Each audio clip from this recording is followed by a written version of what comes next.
Hello friends, जय जगन्नाथ। बहुत दिन हवा आम फैमिली गेट टुगेदर हो नथिला, तो आज चलिलु फैमिली पिकनिक रे।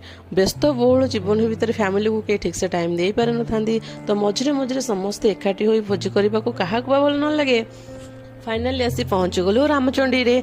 पहुंचु पहुंचु आरंभ हो जाइथिला स्टार्टर रे थिला कोबी पकोड़ा को चिकेन पकोड़ा। खाईदे बाहरी गलु रामचंडी माँ को दर्शन पाई। माँ को पाखरे भिड़ तो बहुत थिला। भिड़ भितर माँ को दर्शन भलरे भलरे हो जाइथिला। फाइनाली हो जाइथिला लंच टाइम। लंच रे बनिथिला भात, डाली, मटन, पनीर, मशरूम आउ सालाड।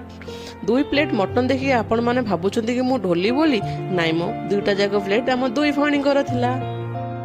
खाइबा पर हेतिला मजा मस्ती। एते दिन पर समस्त तो एकाठी होचंदी, मजा मस्ती केमिति बा ना हबो। जेजेमा जेहेतु सबुठार ओल्ड थिला, ता सह मजा मस्ती टिके अलगा थिला। एमिति मजा मस्ती कटि जाइथिला आज दिन। समुद्र आड़े